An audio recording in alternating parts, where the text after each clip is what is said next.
Monsieur, ma mère a un tatouage exactement comme le vôtre. Hein? La pluie battait contre les vitres du café parisien lorsque Léa Moreau laissa tomber le plateau. Le fracas de la porcelaine brisée résonna dans le silence soudain, mais ce n'était pas l'accident qui avait volé son souffle. C'était lui. L'homme assis à la table près de la fenêtre, son costume 3 pièces impeccable, sa montre qui coûtait probablement plus que son loyer annuel.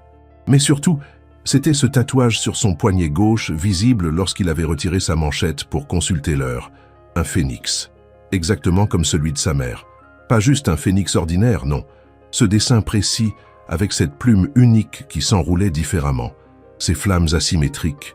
Ce petit détail dans l'œil de l'oiseau que personne d'autre n'aurait remarqué. Léa l'avait contemplé 1000 fois sur le poignet de sa mère avant qu'elle ne disparaisse, il y a 23 ans. « Mademoiselle, ça va ?» La voix profonde de l'homme la ramena à la réalité. Raphaël Dubois, le milliardaire dont le visage ornait régulièrement les couvertures de magazines, la regardait avec inquiétude. Les mains tremblantes, Léa s'agenouilla pour ramasser les débris. « Excusez-moi, monsieur, je vais nettoyer immédiatement. »« Ce n'est rien, » répondit-il doucement, se baissant pour l'aider malgré son costume hors de prix. Leurs mains se frôlèrent au-dessus d'un morceau de tasse, et Léa sentit une décharge électrique la parcourir. « Votre tatouage, » murmura-t-elle, avant de pouvoir se retenir. « Ma mère avait exactement le même. » Le visage de Raphaël se figea. La tasse qu'il tenait glissa de ses doigts et se brisa à nouveau sur le sol. Ses yeux gris orage scrutèrent le visage de Léa, comme s'il voyait un fantôme. « Comment s'appelait votre mère ?» Sa voix était à peine audible, chargée d'une émotion que Léa ne pouvait identifier. « Isabelle Moreau. » Le milliardaire devint livide.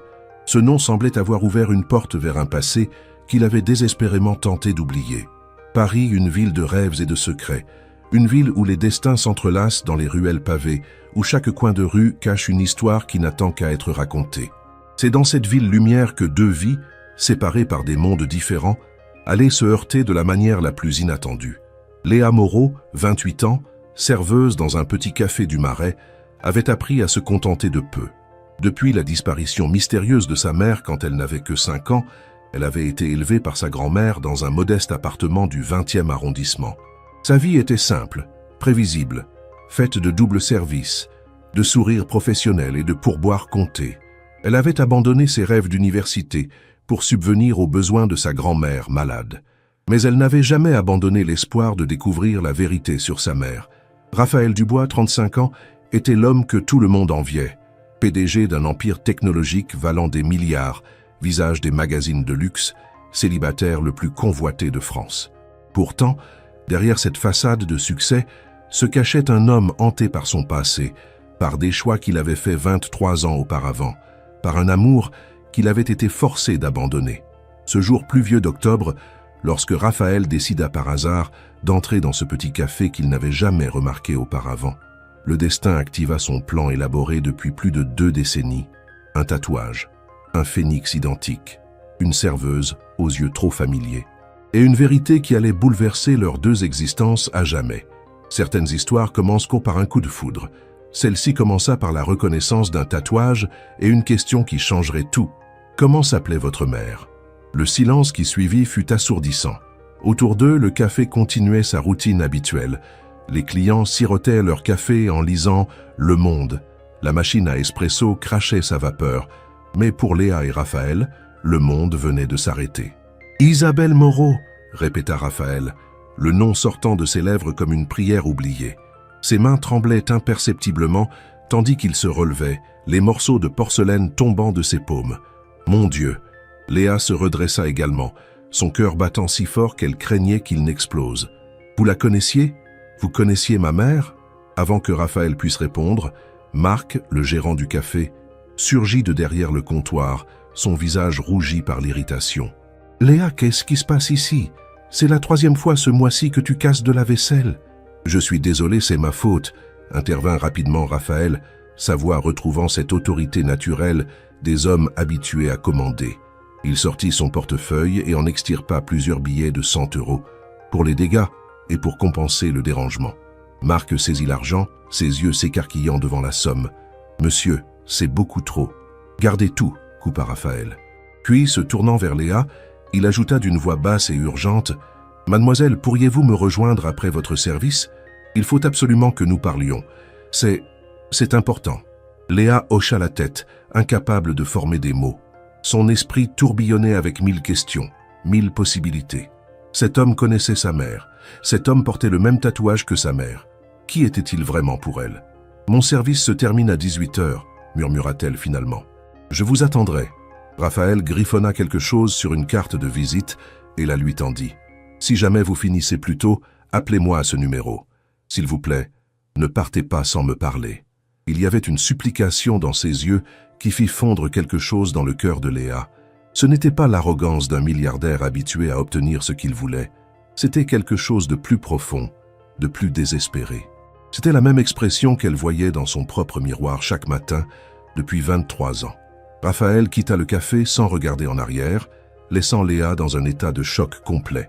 Elle glissa la carte de visite dans sa poche et se mit machinalement à nettoyer les débris, mais son esprit était à des kilomètres de là. Les heures qui suivirent furent les plus longues de sa vie. Chaque commande, chaque sourire professionnel, chaque « voici votre café, monsieur » était accompli en pilote automatique. Ses collègues remarquèrent son état second. Sophie, une autre serveuse qui travaillait là depuis 10 ans, s'approcha d'elle pendant une accalmie. « Léa, ça va? Tu as l'air bizarre depuis ce matin. C'est à cause de ce type? »« Quel type ?» demanda Léa, feignant l'ignorance. Sophie leva les yeux au ciel. « Le beau gosse en costume qui t'a donné sa carte. Ne me dis pas que tu ne sais pas qui c'est. C'est Raphaël Dubois. Le Raphaël Dubois, le PDG de Dubois Tech. Il vaut des milliards. » Léa sentit son estomac se nouer. Elle savait que l'homme était riche, mais elle n'avait pas réalisé à quel point. « Je ne savais pas. Eh bien maintenant tu sais. Qu'est-ce qu'il te voulait? Ne me dis pas qu'il t'a dragué ?» Sophie semblait partagée entre l'excitation et l'incrédulité. « Non, rien de tout ça, » répondit rapidement Léa. « C'est compliqué. » Sophie la regarda avec curiosité mais n'insista pas. « Fais attention, Léa. Les hommes comme lui ne s'intéressant pas aux filles comme nous par bonté d'âme. » Ces mots restèrent gravés dans l'esprit de Léa. Avait-elle raison? Mais comment expliquer le tatouage? Comment expliquer sa réaction en entendant le nom de sa mère? Non, il y avait quelque chose de plus profond là-dessous, quelque chose qui dépassait les simples différences de classe sociale. À 17h30, Marc la libéra plus tôt que prévu, remarquant qu'elle était pratiquement inutile dans son état. Léa se précipita dans les vestiaires, retira son tablier taché de café et composa le numéro sur la carte de visite avec des doigts tremblants. Il répondit à la première sonnerie comme s'il avait attendu près de son téléphone. « Mademoiselle Moreau, Oui, je termine plus tôt. Où voulez-vous qu'on se retrouve? Je vous envoie mon chauffeur. Où êtes-vous exactement? » Non. La réponse de Léa fut plus brusque qu'elle ne l'avait voulu. « Je veux dire, je préfère venir par mes propres moyens. Donnez-moi juste une adresse. » Il y eut un silence, puis « D'accord, le jardin du Luxembourg, près de la fontaine Médicis. Dans 20 minutes, j'y serai. » Le trajet en métro fut un brouillard. Léa ne se souvenait même pas d'avoir changé de ligne. Tout ce qu'elle savait, c'est qu'elle se retrouva soudain devant l'entrée du jardin, le soleil de fin d'après-midi projetant de longues ombres dorées sur les chemins de gravier. Elle le vit avant qu'il ne la voie. Raphaël était assis sur un banc près de la fontaine, toujours impeccable dans son costume, mais quelque chose dans sa posture trahissait une vulnérabilité qu'elle n'avait pas remarquée au café. Ses épaules étaient légèrement voûtées, sa tête penchée, comme si le poids du monde reposait sur lui. « Monsieur Dubois », appela-t-elle doucement en s'approchant. Il se leva immédiatement et elle remarqua qu'il avait les yeux rouges, comme s'il avait pleuré. « Appelez-moi Raphaël, s'il vous plaît. Après ce que nous allons devoir discuter, les formalités semblent déplacées. » Ils s'assirent tous les deux sur le banc, un espace respectable entre eux. Le silence s'étira, aucun des deux ne sachant par où commencer. Finalement, ce fut Raphaël qui prit la parole. « Avant de commencer, j'ai besoin de savoir quelque chose. Quand avez-vous vu votre mère pour la dernière fois ?»« J'avais 5 ans, » répondit Léa, sa voix se brisant légèrement. « C'était le 15 mars 2002. Elle m'a embrassé ce matin-là, m'a dit qu'elle m'aimait plus que tout au monde. Et elle est partie travailler. Elle n'est jamais revenue. »« Travailler ?» Raphaël se tourna brusquement vers elle. Où travaillait-elle? Je ne sais pas exactement. Ma grand-mère était toujours très vague sur ce sujet. Elle disait qu'Isabelle travaillait dans les affaires, mais elle refusait d'en dire plus. Quand ma mère a disparu, grand-mère a dit qu'elle avait dû partir à l'étranger pour son travail et qu'elle reviendrait quand elle le pourrait. Mais des semaines sont passées, puis des mois, puis des années. Elle n'est jamais revenue. Aucun appel, aucune lettre, rien. Et votre père?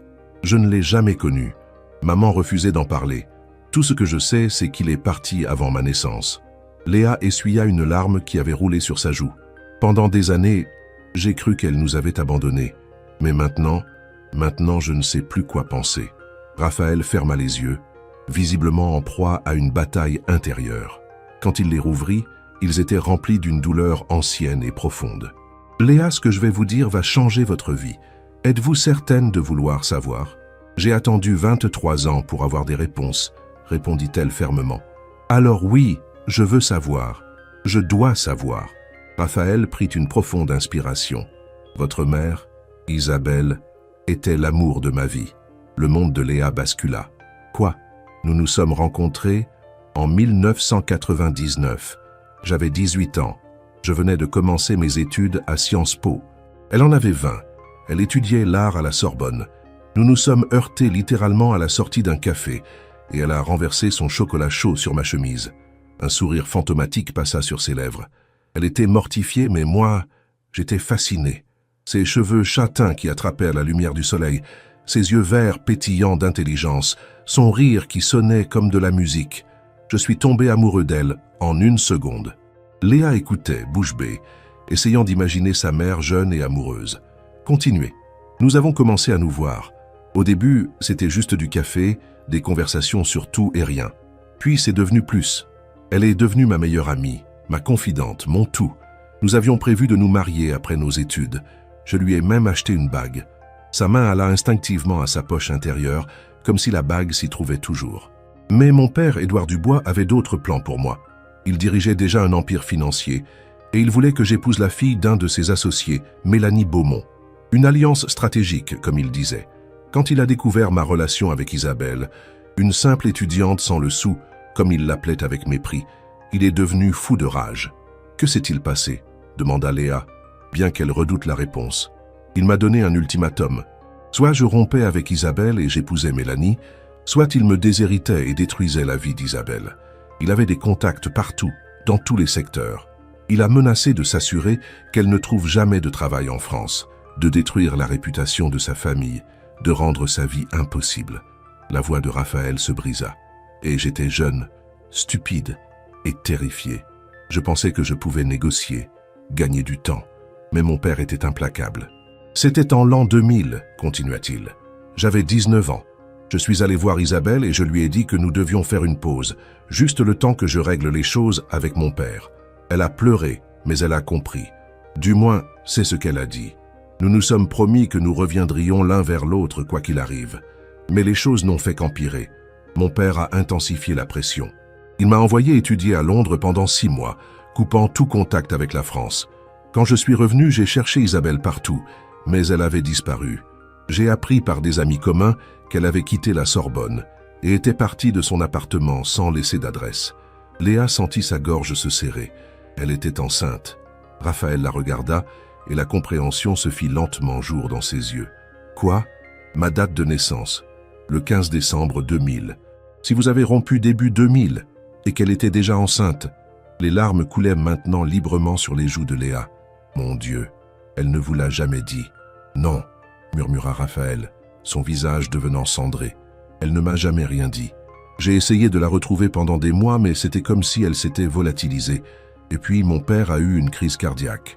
Je me suis retrouvé à la tête de l'entreprise familiale à 20 ans, sans formation, sans expérience. J'ai dû me battre pour maintenir l'empire à flot, pour prouver aux actionnaires que je n'étais pas juste un gamin gâté. Isabelle s'est perdue dans tout ça. J'ai essayé de temps en temps de la chercher au fil des années, mais sans succès. Jusqu'à aujourd'hui, souffla Léa. Jusqu'à aujourd'hui. Raphaël tendit la main vers elle, puis se ravisa. Léa, il y a quelque chose que vous devez savoir, quelque chose d'important. Quoi? Elle n'était pas sûre de pouvoir supporter plus de révélations. Ce tatouage.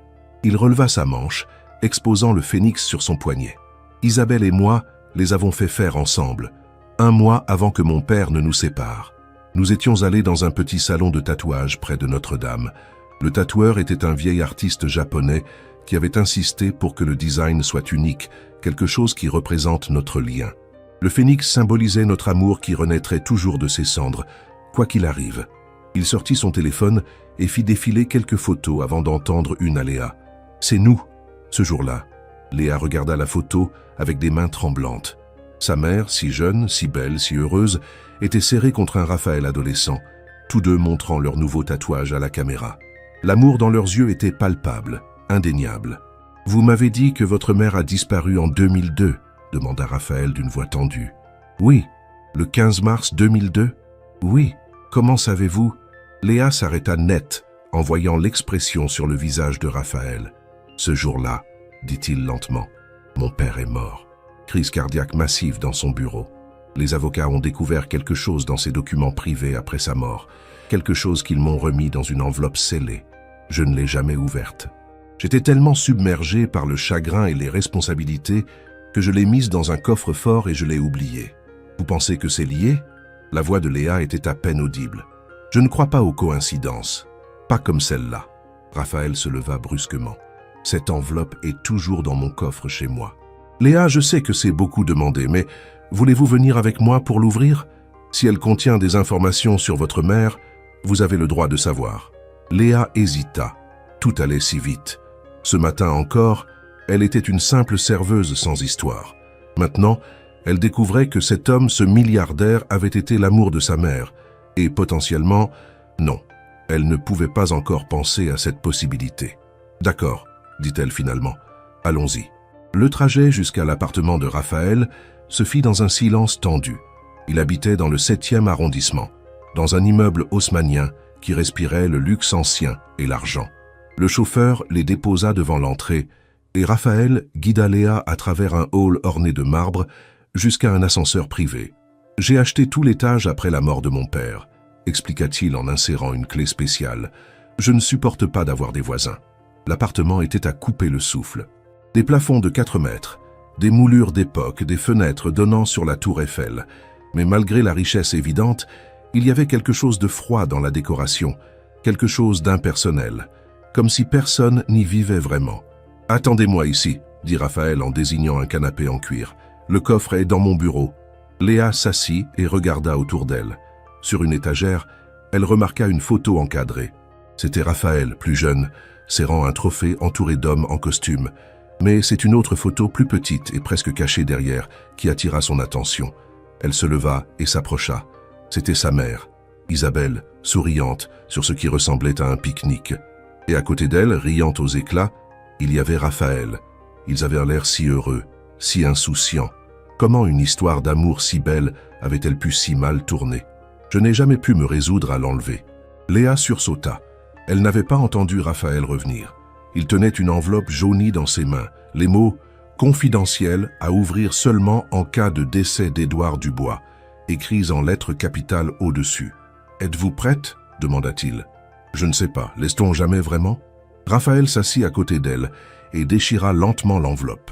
À l'intérieur se trouvaient plusieurs documents et une lettre manuscrite. Il commença à lire la lettre à voix haute, sa voix tremblant de plus en plus à chaque mot. « Raphaël, si tu lis ceci, c'est que je suis mort. Je sais que tu me détestes probablement pour ce que j'ai fait, pour avoir séparé cette fille de toi. Mais je n'ai jamais cessé de protéger notre famille, même si mes méthodes étaient discutables.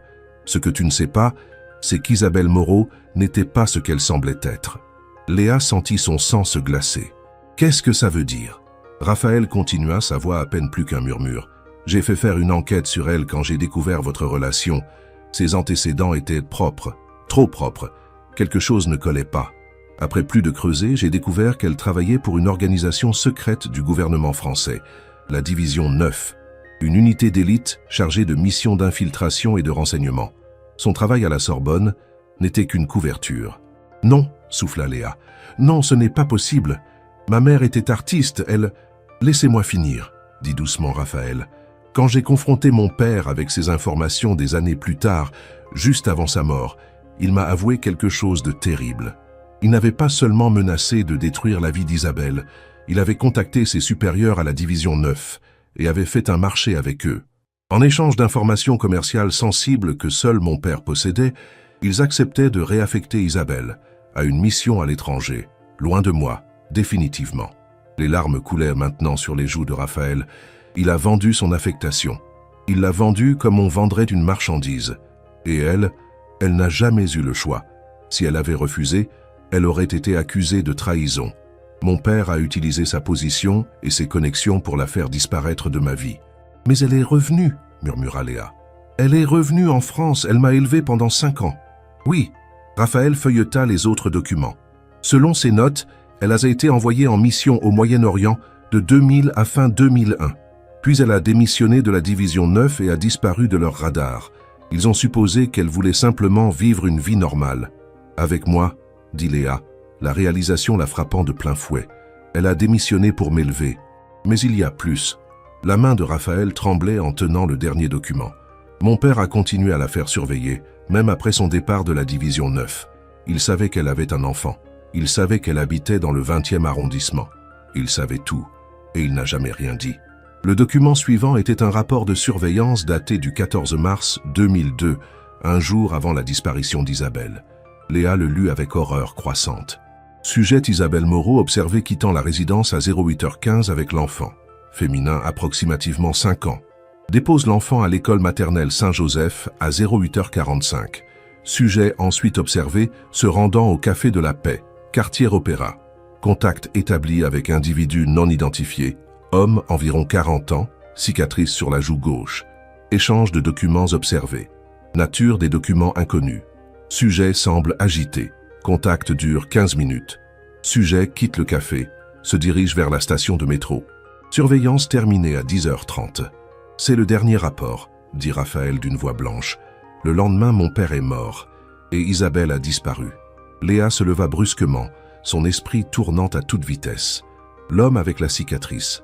Grand-mère m'a dit quelque chose une fois quand j'étais adolescente. Elle était en train de mourir. Elle délirait à cause des médicaments. Elle a dit « L'homme avec la cicatrice a emmené ta mère. Je n'ai pas pu l'arrêter. Pardonne-moi, pardonne-moi. » J'ai toujours pensé que c'était juste le délire, mais ce n'était pas un délire. Raphaël était déjà sur son téléphone. J'ai encore des contacts, des gens qui doivent des faveurs à ma famille. Si cet homme existe, nous le trouverons. Mais pourquoi? La voix de Léa se brisa. Pourquoi aurait-elle rencontré cet homme? Pourquoi aurait-elle disparu juste après la mort de votre père? Raphaël leva les yeux de son téléphone, et dans son regard, Léa vit une théorie se former, une possibilité terrifiante. À moins qu'elle n'ait jamais vraiment quitté la division 9. À moins que tout ça n'ait été qu'une couverture. Non. Léa secoua la tête avec véhémence. Ma mère m'aimait. Elle ne m'aurait jamais abandonné pour une mission. Je ne dis pas qu'elle vous a abandonné volontairement, répondit doucement Raphaël. Je dis qu'elle a peut-être été forcée, ou pire, qu'elle a été éliminée parce qu'elle savait quelque chose qu'elle n'aurait pas dû savoir. Le silence qui suivit fut pesant. Léa s'effondra sur le canapé, son esprit refusant de traiter toutes ces informations. Sa mère, une agente secrète, c'était complètement fou. Et pourtant, cela expliquait tant de choses. Les absences inexpliquées, les appels téléphoniques chuchotés, la façon dont elle semblait toujours sur ses gardes, même à la maison. Il y a quelque chose d'autre, dit Raphaël, brisant le silence. Il hésita, comme s'il pesait chaque mot. Léa, votre date de naissance. Décembre 2000. Si Isabelle et moi étions ensemble jusqu'en février 2000 et que vous êtes née en décembre. Léa le regarda et soudain, tout devint clair. La raison pour laquelle elle avait toujours senti une connexion en voyant le tatouage. La raison pour laquelle ses yeux étaient gris, comme ceux de Raphaël, alors que sa mère avait des yeux verts. La raison pour laquelle, malgré la différence évidente de classe sociale, elle se sentait inexplicablement liée à cet homme. « Je suis votre fille », murmura-t-elle. Les mots restèrent suspendus dans l'air entre eux. Raphaël la regarda, vraiment la regarda, pour la première fois. Ses yeux gris, ses pommettes hautes, la forme de son visage. Comment avait-il pu ne pas le voir immédiatement? « Mon Dieu !» souffla-t-il. « Comment ai-je pu être si aveugle ?»« Elle ne vous l'a jamais dit », répéta Léa, les larmes coulant maintenant librement. « Elle savait que vous étiez sous la coupe de votre père. Elle a dû penser qu'il valait mieux vous protéger de ce fardeau. Me protéger. » La voix de Raphaël monta d'un cran. Elle m'a privé de 28 ans avec ma fille. Elle vous a protégé de votre père, cria Léa en retour. Vous avez lu les documents. Votre père était un monstre. Qui sait ce qu'il aurait fait s'il avait su qu'elle était enceinte? Il aurait pu nous faire du mal à toutes les deux. Le silence retomba, encore plus lourd qu'avant. Raphaël passa une main tremblante dans ses cheveux. Vous avez raison. Je suis désolé. C'est juste que, toute ma vie, j'ai cru que j'étais seul. Que j'avais perdu ma chance d'avoir une famille quand j'ai perdu Isabelle. Et maintenant, vous êtes là. Et vous êtes ma fille. Et je ne sais pas comment gérer ça. Je ne sais pas non plus, admit Léa. Ce matin, j'étais une serveuse orpheline. Maintenant, je découvre que ma mère était une agente secrète et que mon père est un milliardaire. C'est trop. Raphaël se leva et marcha vers la fenêtre, regardant la tour Eiffel s'illuminer dans le crépuscule. Nous devons la retrouver. Votre mère, Isabelle, morte ou vivante, nous devons savoir ce qui lui est arrivé. Comment? Elle a disparu il y a 23 ans. La piste doit être complètement froide. Pas nécessairement. Raphaël se retourna, et dans ses yeux, Léa vit une détermination féroce. J'ai des ressources, de l'argent, des contacts, des moyens d'investigation que peu de gens possèdent. Et maintenant, j'ai la motivation la plus puissante qui soit. Je vais retrouver la femme que j'ai aimée et découvrir ce qui est arrivé à la mère de ma fille. Notre fille, dit doucement Léa. Je suis votre fille. Raphaël traversa la pièce en deux enjambées et, pour la première fois, prit Léa dans ses bras. C'était maladroit, hésitant, mais rempli d'une émotion brute. Léa se raidit d'abord, puis se laissa aller contre lui, laissant 28 ans de solitude s'écouler dans cette étreinte. « Notre fille », répéta-t-il contre ses cheveux. « Ah mon Dieu, j'ai une fille !» Ils restèrent ainsi pendant un long moment, deux étrangers unis par le sang et la tragédie, essayant de naviguer dans ce nouveau territoire inconnu. Finalement, Léa se recula doucement. « Par où commençons-nous » demanda-t-elle. Raphaël était déjà en train de réfléchir, son cerveau d'homme d'affaires passant en mode résolution de problèmes. L'homme avec la cicatrice, c'est notre seule piste concrète. Je vais contacter mes détectives privés, leur donner toutes les informations que nous avons. Je vais aussi faire jouer mes relations au gouvernement pour avoir accès au dossier de la division 9, même si c'est difficile. Cette organisation est classée secret défense. Et moi, qu'est-ce que je peux faire? Vous? Raphaël la regarda avec surprise. Léa, vous n'avez pas à vous impliquer dans tout ça. C'est dangereux. Si votre mère a vraiment été enlevée ou éliminée, les gens responsables sont encore là quelque part. Justement, répliqua Léa avec détermination. C'est ma mère. J'ai le droit de savoir ce qui lui est arrivé. Et puis, je ne suis pas complètement inutile. J'ai grandi dans le 20e arrondissement. Je connais les gens, les endroits où ma mère allait. Peut-être que quelqu'un se souvient de quelque chose.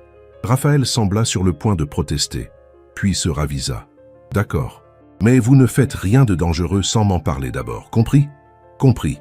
Léa se leva, soudain épuisée. Je devrais y aller. Ma grand-mère, enfin, elle est morte il y a 2 ans.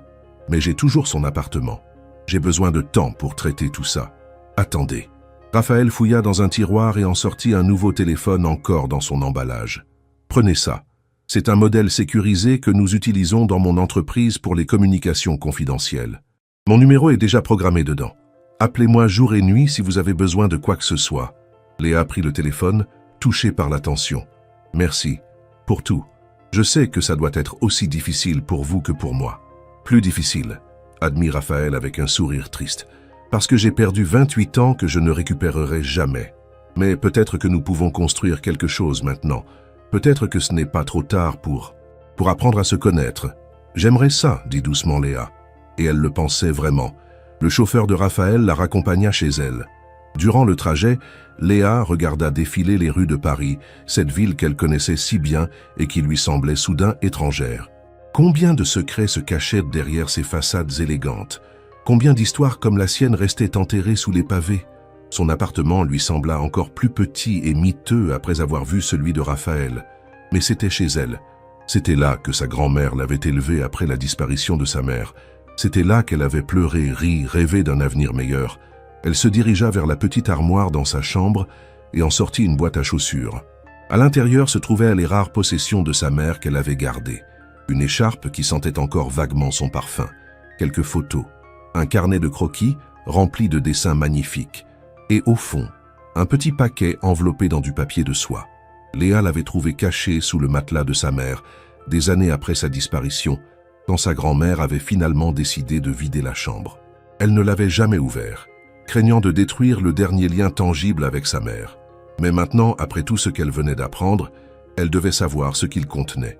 Avec des mains tremblantes, elle défit soigneusement le papier. À l'intérieur se trouvait une enveloppe et une petite boîte en velours. Léa ouvrit d'abord la boîte. C'était une bague. Un magnifique solitaire en diamant, ancien, délicat. La bague de fiançailles dont Raphaël avait parlé. Mais comment sa mère l'avait-elle eue si Raphaël ne la lui avait jamais donnée? L'enveloppe contenait une lettre, l'encre légèrement décolorée par le temps. L'écriture était celle de sa mère. Léa l'aurait reconnue n'importe où. « Ma chère Léa, si tu lis ceci, c'est que tu es assez grande pour comprendre, ou que je ne suis plus là pour te l'expliquer moi-même. J'espère que c'est la première option, mais je crains que ce soit la seconde. Il y a tant de choses que je voudrais te dire, tant de vérités que j'ai cachées pour te protéger, mais la plus importante est celle-ci. Ton père n'est pas parti parce qu'il ne nous aimait pas. Il ne savait même pas que tu existais. Je ne le lui ai jamais dit. Son nom est Raphaël Dubois. Quand tu liras ceci, tu auras probablement entendu parler de lui. Il est ou sera quelqu'un d'important. C'était l'amour de ma vie, la seule personne qui ait jamais vraiment compris qui j'étais. Mais nos mondes étaient trop différents, et les forces qui nous entouraient étaient trop puissantes. Je ne peux pas te dire tout ce que j'ai fait, tout ce que j'ai été forcé de faire, mais sache que chaque décision que j'ai prise était pour te protéger, pour te donner une chance d'avoir une vie normale, loin des ombres dans lesquelles j'ai vécu. Cette bague était à moi. Raphaël ne me l'a jamais officiellement donnée, mais je l'ai volée dans sa chambre le dernier jour où nous nous sommes vus. Un petit souvenir de ce qui aurait pu être. Elle est à toi maintenant. Peut-être qu'un jour tu la porteras et tu penseras à deux jeunes gens amoureux qui n'ont pas eu la chance de vivre leur histoire. Si quelque chose m'arrive, si je disparais, ne me cherche pas. C'est trop dangereux. Les gens pour qui je travaillais, les secrets que je garde, ce n'est pas un monde dans lequel tu devrais entrer. Vis ta vie, ma chérie. Sois heureuse, tombe amoureuse. Fais tout ce que je n'ai pas pu faire. Et si jamais tu rencontres Raphaël, dis-lui que je ne l'ai jamais oublié. Dis-lui que chaque jour sans lui était une petite mort. Dis-lui que notre amour a créé la plus belle chose au monde. Toi, je t'aime plus que tout, ma petite étoile. Maman. Léa laissa la lettre tomber sur ses genoux, les larmes brouillant sa vision. Sa mère savait. Elle savait que quelque chose de terrible allait arriver. Elle s'était préparée à disparaître. Le nouveau téléphone que Raphaël lui avait donné vibra soudain. Un message. « Mes détectives ont trouvé quelque chose. Pouvez-vous venir chez moi demain matin, 9 h? C'est important. Raphaël. » Léa regarda la bague dans sa main, puis la lettre de sa mère. Demain, elle allait en apprendre davantage sur ce qui était arrivé à Isabelle. Demain, elle allait peut-être découvrir des vérités qu'elle n'était pas prête à entendre. Mais elle irait quand même. Parce que sa mère avait sacrifié tout pour elle, et maintenant c'était à son tour de se battre pour découvrir la vérité. Elle glissa la bague à son doigt. Elle lui allait parfaitement. Léa ne dormit pas de la nuit. Elle resta allongée dans son lit, fixant le plafond, la bague de sa mère à son doigt, rejouant encore et encore les événements de la journée dans son esprit. À chaque fois qu'elle fermait les yeux, elle voyait le visage de Raphaël quand il avait réalisé qu'elle était sa fille. La douleur, le regret, mais aussi quelque chose d'autre. De l'espoir peut-être. À 7 h du matin, elle abandonna toute prétention de dormir et se leva. Elle se doucha, s'habilla avec soin, choisissant l'une de ses rares tenues convenables, un jean sombre et un chemisier blanc. Elle voulait faire bonne impression, même si elle ne savait pas exactement pourquoi cela importait. Le trajet en métro jusqu'au 7e arrondissement lui sembla à la fois trop court et interminable. Son cœur battait la chamade lorsqu'elle sonna à l'interphone de l'immeuble de Raphaël. « Mademoiselle Moreau », répondit immédiatement sa voix. « Montez, s'il vous plaît. » Quand les portes de l'ascenseur s'ouvrirent sur son appartement, Léa fut surprise de voir que Raphaël n'était pas seul. Un homme plus âgé, la cinquantaine, aux cheveux grisonnants et au regard perçant, se tenait près de lui. Il portait un costume élégant mais sobre, et quelque chose dans sa posture évoquait une discipline militaire. « Léa », dit Raphaël en s'avançant vers elle. Il hésita un moment, comme s'il voulait l'embrasser sur la joue, mais se contenta d'un sourire chaleureux. « Merci d'être venu. Je vous présente Pierre Marchand. Il était le chef de la sécurité de mon père, et maintenant il dirige mon département d'investigation privée. » Pierre s'avança et lui tendit la main. Sa poignée de main était ferme, professionnelle. « Enchanté, mademoiselle. Raphaël m'a mis au courant de la situation. Je suis désolé pour ce que vous traversez. Merci, murmura Léa. Vous avez trouvé quelque chose? Asseyez-vous, suggéra Raphaël, les guidant vers le salon. Sur la table basse étaient étalés des dossiers, des photos, des documents. Ce que Pierre a découvert est troublant. Pierre ouvrit le premier dossier. J'ai commencé par creuser dans les archives de surveillance que le père de Raphaël avait fait compiler sur Isabelle Moreau. Comme vous le savez, elle a disparu le 15 mars 2002. Le dernier rapport la place au Café de la Paix, rencontrant un homme avec une cicatrice sur la joue gauche. Il sortit une photo granuleuse, visiblement prise de loin, avec un téléobjectif. On y voyait une femme, de dos, assise à une table de café. En face d'elle, un homme en costume sombre. La qualité était médiocre, mais on distinguait effectivement une cicatrice sur son visage. J'ai fait analyser cette photo par nos experts en reconnaissance faciale, continua Pierre, et nous avons eu un match. L'homme s'appelle Viktor Kozlov, un ancien agent du KGB reconverti en consultant de sécurité après la chute de l'URSS. Officiellement, il travaille pour des sociétés internationales. Officieusement, c'est un homme de main pour des opérations sales. Le sang de Léa se glaça. Des opérations sales? Quel genre? Le genre dont on ne parle pas dans les journaux, répondit sombrement Pierre. Élimination? Enlèvement? Chantage? Si vous avez besoin que quelqu'un disparaisse sans laisser de traces, Viktor Kozlov est votre homme. Mon Dieu, souffla Léa. Vous pensez qu'il a tué ma mère? Nous ne savons pas, intervint Raphaël, posant une main réconfortante sur son épaule. Mais il y a plus. Pierre, montrez-lui le reste. Pierre sortit un autre document. J'ai également enquêté sur la division 9, l'organisation pour laquelle travaillait votre mère. C'est extrêmement difficile d'obtenir des informations sur eux. Ils sont classés au plus haut niveau de secret défense. Mais j'ai quelques contacts dans les services de renseignement. Il fit une pause comme s'il cherchait ses mots. La division 9 n'existe officiellement plus. Elle a été dissoute en 2003, un an après la disparition de votre mère. Officiellement, c'était une restructuration administrative. Mais mes sources me disent qu'il y a eu un scandale. Quelque chose de suffisamment grave pour que le gouvernement préfère faire disparaître toute l'organisation. Quel genre de scandale? Demanda Léa. C'est là que ça devient intéressant, dit Pierre en sortant une liste de noms. 17 agents de la division 9 sont morts ou ont disparu entre 2002 et 2003, tous dans des circonstances mystérieuses. Accident de voiture, crise cardiaque soudaine, disparitions pures et simples. Isabelle Moreau était la première sur la liste. Le silence qui suivit fut pesant. Léa regarda les noms, tous ces gens qui avaient eu une vie, une famille, des rêves, et qui avaient été effacés comme s'ils n'avaient jamais existé. Quelqu'un nettoyait les rangs, murmura Raphaël.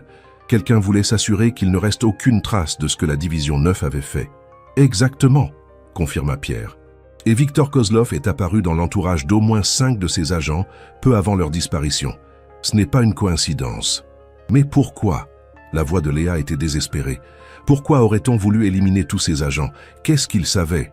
Pierre échangea un regard avec Raphaël. C'est là que ça devient compliqué.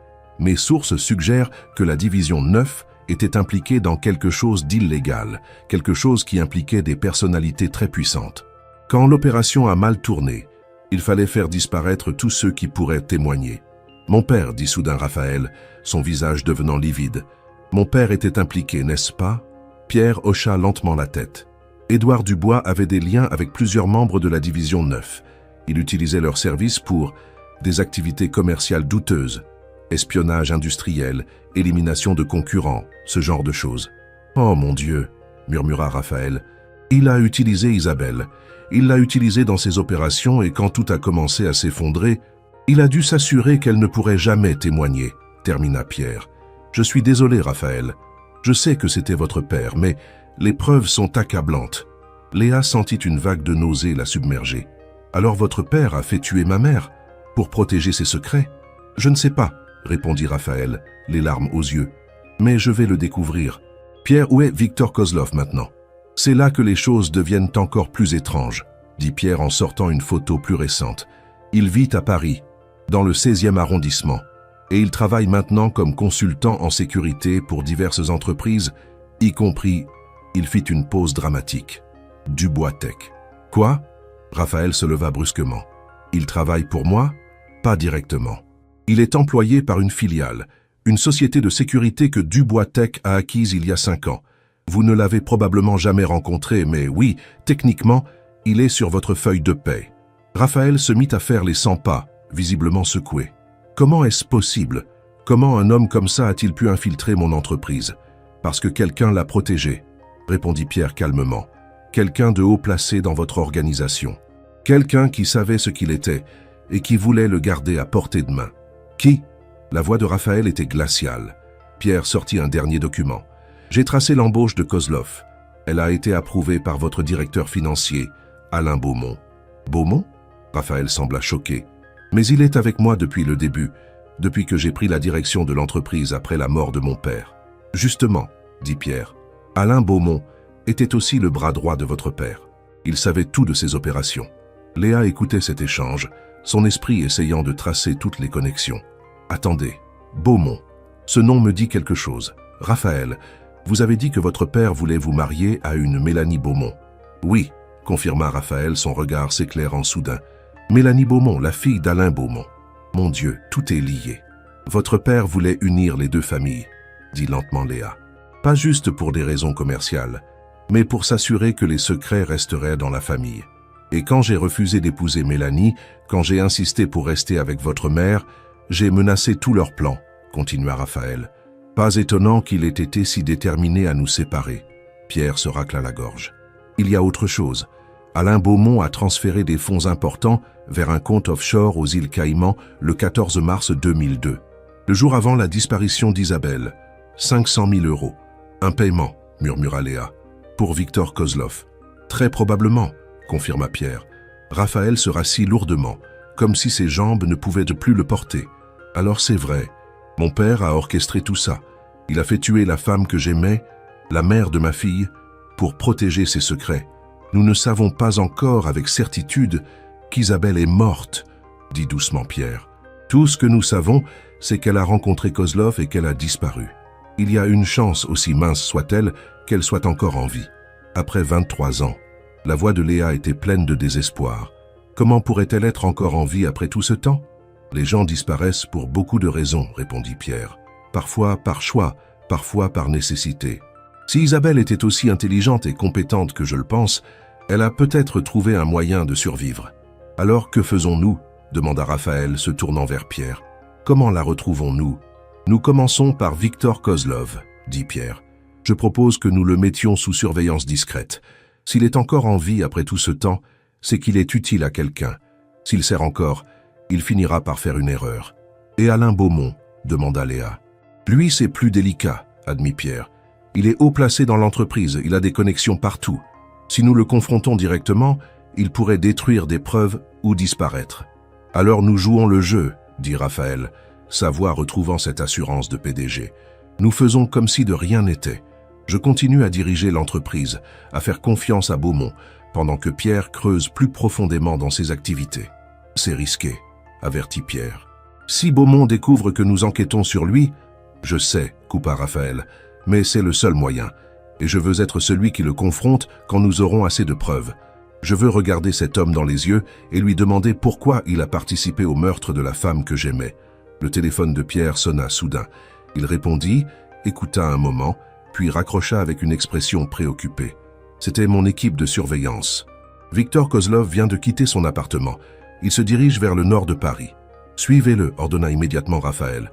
Je veux savoir où il va, qui il rencontre, tout. Déjà fait, assura Pierre. Mais il y a autre chose. Mes hommes ont vu quelqu'un d'autre surveiller Kozlov. Une femme, environ 60 ans, cheveux gris, très professionnelle. Elle le suivait avant que nous arrivions. Qui est-elle? Demanda Léa. Nous ne savons pas encore.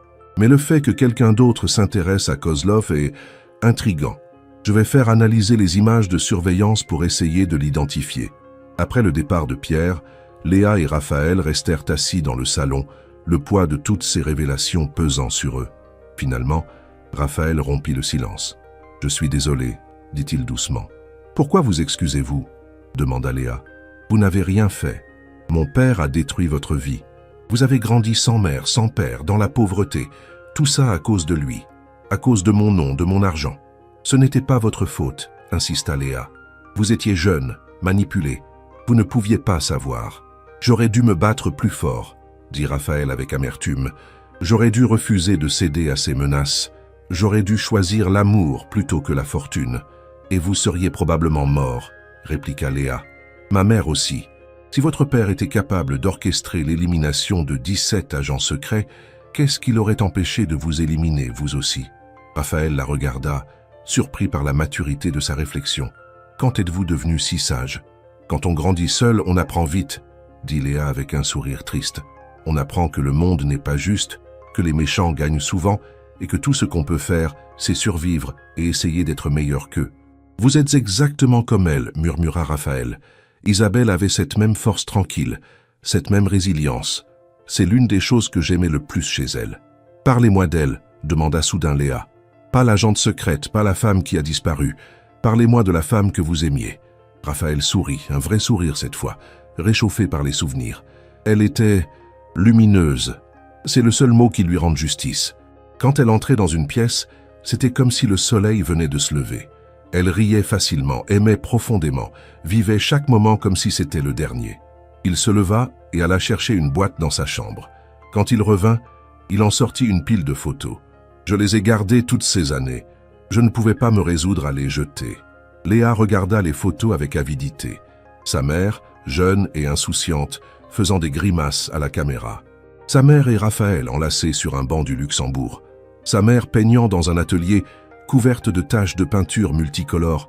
Sa mère riant aux éclats à quelque chose hors champ.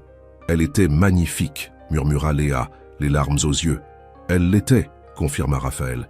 Et pas juste physiquement. Elle avait cette capacité rare de voir le meilleur en chacun. Elle croyait en moi quand je ne croyais pas en moi-même. Elle me disait toujours que j'étais plus que juste le fils de mon père, que je pouvais être mon propre homme. Elle avait raison, dit Léa. Vous l'êtes devenu. Trop tard, répondit amèrement Raphaël. Des années trop tard. Peut-être, concéda Léa. Mais maintenant, vous avez une chance de faire mieux, de découvrir la vérité, de lui rendre justice. De vous rendre justice, corrigea Raphaël. Vous méritez de savoir ce qui est arrivé à votre mère. Vous méritez des réponses. Ils passèrent le reste de la matinée à parler, partageant des histoires, apprenant à se connaître. Raphaël lui raconta son enfance isolée, élevée par des nounous et des tuteurs, pendant que son père construisait son empire. Léa lui parla de sa grand-mère, une femme fière et aimante qui avait fait de son mieux avec peu de moyens.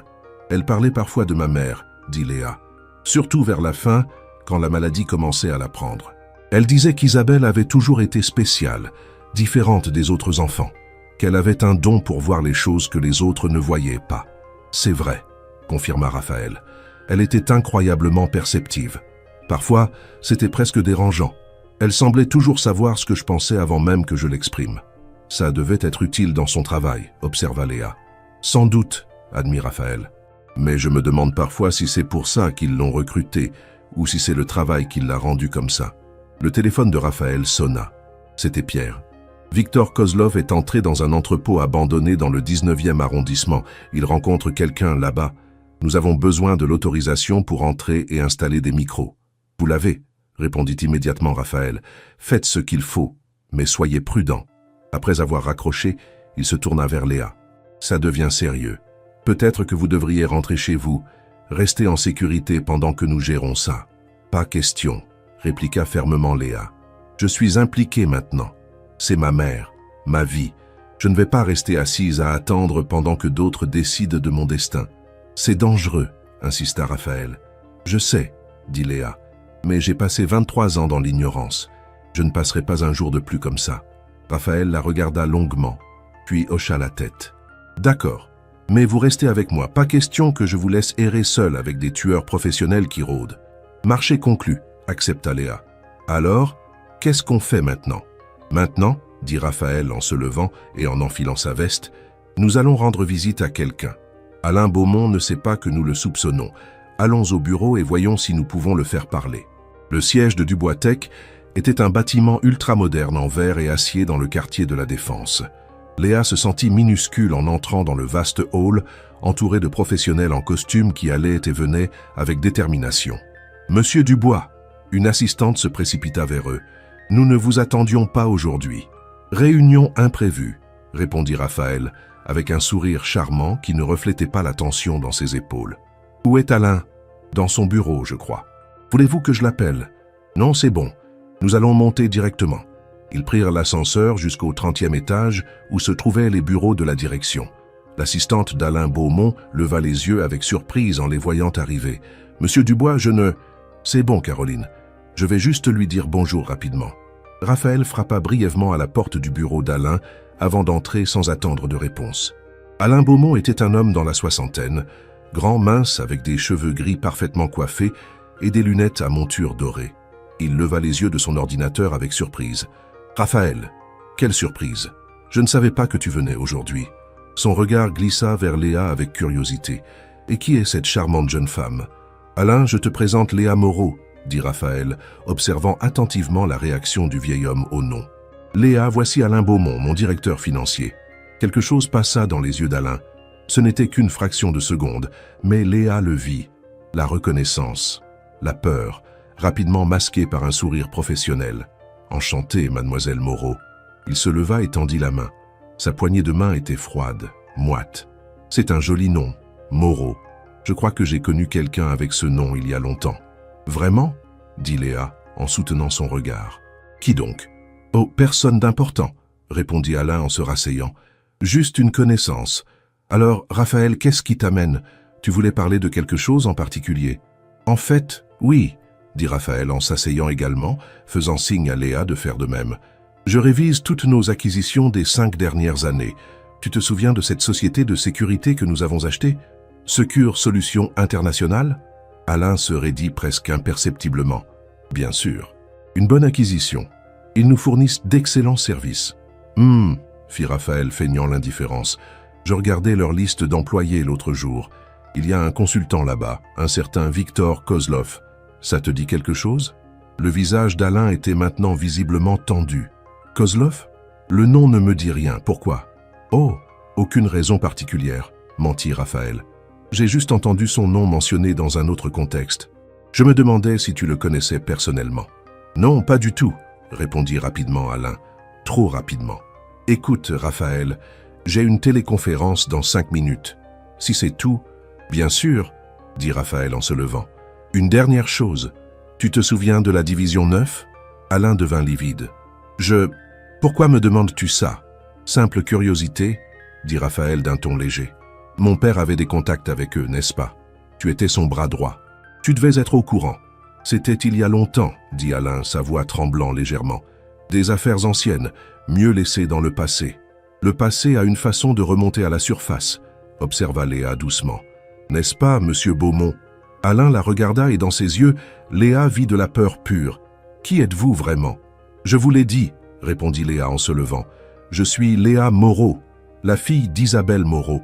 Vous vous souvenez d'elle maintenant ?» Alain se leva brusquement, renversant presque sa chaise. « Sortez, sortez de mon bureau immédiatement. »« Nous partons, » dit Raphaël calmement. « Mais nous reviendrons, Alain, avec des questions, beaucoup de questions. » Ils sortirent, laissant Alain Beaumont tremblant derrière son bureau. Dans l'ascenseur, Léa se tourna vers Raphaël. « Il sait quelque chose. Vous avez vu sa réaction ?»« Il sait tout, » confirma Raphaël. « Et maintenant, il va paniquer. Pierre a des hommes qui le surveillent. S'il contacte Kozlov ou fait quelque chose de suspect, nous le saurons. » Le téléphone de Raphaël sonna presque immédiatement. C'était Pierre, et sa voix était urgente. « Raphaël, vous devez voir ça. Nous avons installé les micros dans l'entrepôt. Vous ne croirez jamais ce que nous avons entendu. »« On arrive, » dit Raphaël. Ils se rendirent directement au QG improvisé de Pierre, un appartement sécurisé dans le 11e arrondissement qu'il utilisait pour ses opérations sensibles. L'équipe technique de Pierre avait installé des écrans partout, montrant diverses vues de surveillance. « Écoutez ça, » dit Pierre en lançant un enregistrement audio.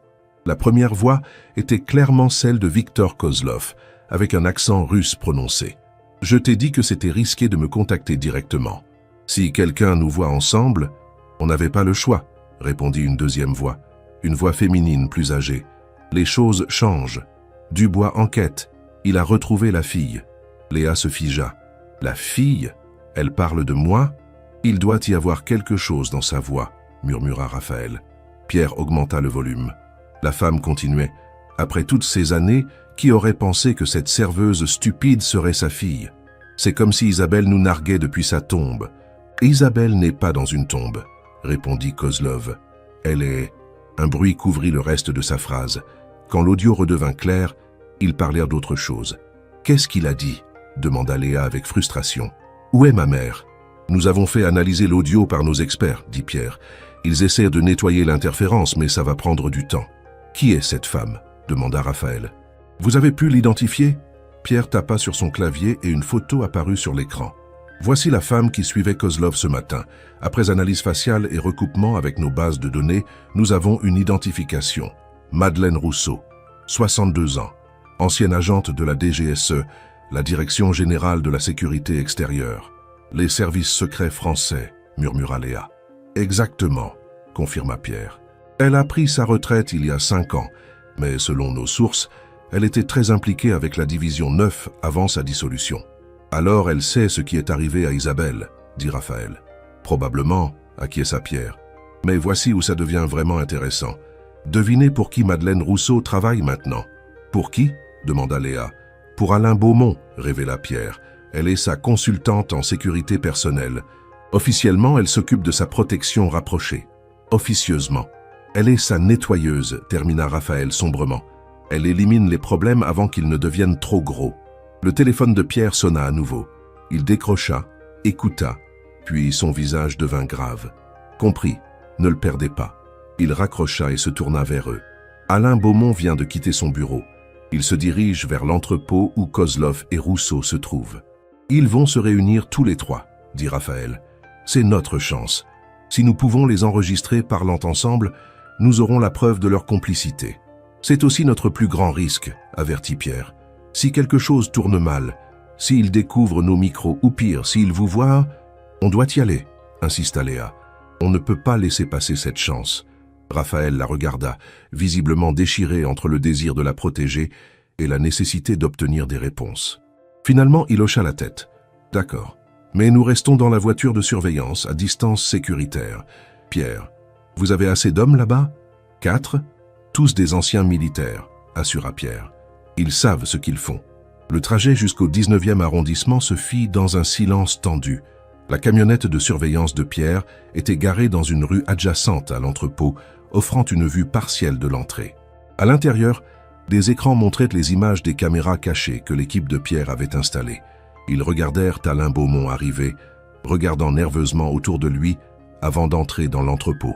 Les micros captèrent immédiatement sa voix. « Qu'est-ce que c'était que ce cirque ce matin ?» aboya Beaumont. « Dubois est venu me poser des questions sur Kozlov, sur la Division 9. Il sait quelque chose. »« Calmez-vous, » répondit Madeleine Rousseau avec son calme glacial. « Nous gérons la situation. »« Gérer ?» La voix de Beaumont monta d'un cran. « Cette fille, cette Léa Moreau, elle était avec lui. La fille d'Isabelle. Comment peut-elle encore être un problème après toutes ces années? Parce que vous avez été négligent, » cracha Madeleine. « Vous étiez censé vous assurer qu'il n'y avait pas de descendance.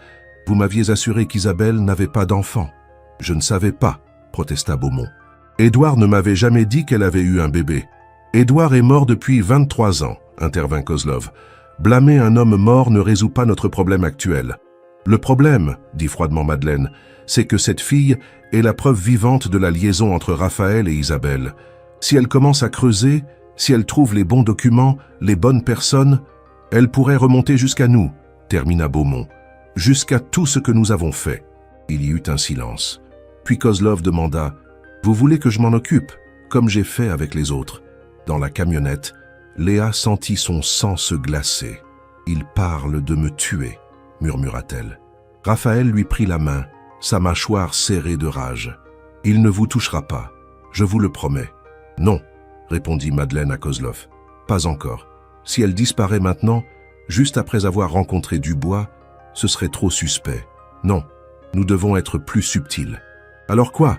demanda Beaumont. « On la laisse juste continuer à fouiner ?»« Non, » dit Madeleine. « Nous utilisons l'appât le plus puissant qui soit. Nous utilisons sa mère. » Le cœur de Léa bondit. « Ma mère? Elle est vivante ?» À l'écran, ils virent Madeleine sortir son téléphone. « Isabelle Moreau a survécu à votre petit arrangement, monsieur Beaumont. Pas grâce à vous, certes, mais elle a survécu. Et pendant 23 ans, nous l'avons gardée, disons, au frais. »« Quoi ?» La voix de Beaumont était incrédule. Mais Kozlov m'avait dit qu'elle était morte, que le travail avait été fait. J'ai menti, répondit calmement Kozlov. Madeleine a payé plus. Elle voulait Isabelle vivante, pour assurance. Assurance contre quoi demanda Beaumont. Contre des gens comme vous qui paniqueraient à la première difficulté, répliqua sèchement Madeleine. Isabelle Moreau sait où tous les corps sont enterrés, littéralement. Elle était impliquée dans toutes les opérations de la Division 9, y compris celles que nous avons menées pour Édouard Dubois. Si jamais quelque chose tournait mal, si nous avions besoin d'un bouc émissaire, elle serait parfaite. Alors elle est où demanda Beaumont. Où l'avez-vous gardée tout ce temps? Quelque part où personne ne penserait à regarder, répondit Madeleine avec un sourire dans sa voix. Quelque part où elle ne peut pas s'échapper et où elle ne peut parler à personne. Mais maintenant, avec sa fille qui pose des questions, peut-être qu'il est temps de les réunir. Vous voulez utiliser la mère comme appât pour attirer la fille? Demanda Kozlov. Exactement, confirma Madeleine. Nous contactons Léa Moreau. Nous lui disons que nous savons où est sa mère, nous arrangeons une réunion. Et quand elles seront toutes les deux au même endroit, vous les éliminez toutes les deux, termina Beaumont, sa voix retrouvant son assurance. Oui, ça pourrait marcher. Et Dubois? Laissez-moi m'occuper de Raphaël Dubois, dit Madeleine. Il a des sentiments pour cette fille, c'est évident. Il essaiera de la protéger. Nous pouvons utiliser ça contre lui aussi. Dans la camionnette, Pierre avait déjà son téléphone à l'oreille, appelant des renforts. Raphaël tenait toujours la main de Léa qui tremblait maintenant violemment. « Ma mère est vivante », murmura-t-elle, les larmes coulant sur ses joues. Tout ce temps, elle était vivante, et il la retenait prisonnière. « Nous allons la retrouver », promit Raphaël, « et nous allons faire payer ces monstres pour ce qu'ils ont fait. Ils parlent de nous tuer tous, dit Léa. Vous, moi, ma mère, nous devons aller à la police. Et leur dire quoi, demanda Pierre. Que nous avons enregistré illégalement une conversation privée? Ces enregistrements ne seraient jamais admissibles devant un tribunal. Non, nous devons être plus intelligents. Alors quoi? Demanda Raphaël. Nous les laissons nous contacter, nous jouons leur jeu? Non, dit Pierre lentement, une idée se formant visiblement dans son esprit. Nous les devançons. Nous faisons croire que nous tombons dans leur piège, mais en réalité, nous tendons le nôtre. Comment? Demanda Léa. Pierre se tourna vers elle. Vous avez dit que vous vouliez être impliqué. Eh bien, voici votre chance. Mais je vous préviens, ce sera dangereux. Extrêmement dangereux. Je ne me soucie pas du danger, répondit fermement Léa. Dites-moi ce que je dois faire. Au cours de l'heure qui suivit, Pierre élabora un plan. C'était risqué, plein de variables incontrôlables, mais c'était leur meilleure chance. Léa jouerait l'appât, feignant d'être désespérée de retrouver sa mère. Elle attendrait qu'il la contacte, puis elle accepterait de les rencontrer. Mais elle ne serait pas seule. Pierre et son équipe seraient cachés, prêts à intervenir. Et ils enregistreraient tout, cette fois légalement, avec Léa comme témoin volontaire portant un micro. Ils vont se méfier, avertit Pierre. Ils pourraient vous fouiller. Alors cachez le micro où ils ne regarderont pas, répliqua Léa. Dans mes cheveux, dans mes vêtements, je m'en fiche. Raphaël secoua la tête. Je ne peux pas vous laisser faire ça. Si quelque chose tourne mal, alors vous interviendrez, dit simplement Léa. Mais nous devons essayer. C'est notre seule chance de sauver ma mère et de faire tomber ces gens. Elle a raison, dit Pierre. Plus nous attendons, plus ils ont de temps pour planifier. Nous devons agir vite. Finalement, Raphaël céda, bien qu'à contre-cœur. Ils retournèrent chez lui où Pierre commença à préparer Léa pour son rôle. Il lui donna un téléphone spécial, indétectable aux scanners normaux, avec un micro intégré. Il lui expliqua comment agir, comment répondre, comment garder les suspects en train de parler assez longtemps pour obtenir des aveux utilisables. « Souvenez-vous, dit-il, votre but n'est pas de les affronter, c'est de les faire parler. Laissez-les se vanter, les criminels aiment se vanter, surtout quand ils pensent avoir déjà gagné. » Cette nuit-là, Léa resta chez Raphaël. Elle ne pouvait pas rentrer chez elle, c'était trop dangereux. Raphaël lui prêta l'une des chambres d'amis, vaste et luxueuse, mais elle ne put dormir. Elle resta éveillée, regardant la bague de sa mère à son doigt, pensant à tout ce qu'elle avait appris. Un coup léger à sa porte la fit sursauter. « Entrez », dit-elle. Raphaël entra portant un peignoir, l'air aussi épuisé qu'elle se sentait. « Je ne pouvais pas dormir non plus », admit-il. « Ça vous dérange si je reste un moment ?»« Pas du tout », répondit Léa en tapotant le bord du lit. Ils restèrent assis en silence pendant un moment. Puis Raphaël parla. « J'ai perdu Isabelle une fois. Je ne peux pas supporter l'idée de vous perdre vous aussi. »« Vous ne me perdrez pas, promit Léa, et nous allons récupérer ma mère. Je le sais. Comment pouvez-vous être si sûr? Parce que nous sommes plus forts qu'eux, répondit Léa. Ils ont l'argent, le pouvoir, l'expérience. Mais nous avons quelque chose qu'ils n'ont pas. Nous avons l'amour. L'amour que vous aviez pour ma mère. L'amour qu'elle avait pour moi. L'amour que nous commençons à construire entre nous. Et c'est plus fort que n'importe quelle arme. Raphaël la regarda avec émerveillement. Vous êtes extraordinaire. Vous le savez, je suis la fille de ma mère, répondit simplement Léa. Et apparemment, je suis aussi la fille d'un homme assez extraordinaire lui-même. Raphaël rit doucement, le premier vrai rire qu'elle lui entendait depuis qu'ils s'étaient rencontrés. Je ne suis pas sûr de mériter ce compliment, mais je l'accepte. Ils parlèrent jusqu'aux petites heures du matin, partageant des histoires, riant parfois, pleurant d'autres fois. Quand l'aube commença à pointer, Léa s'était endormie contre l'épaule de Raphaël, et lui-même s'était assoupi, la tête posée sur la sienne.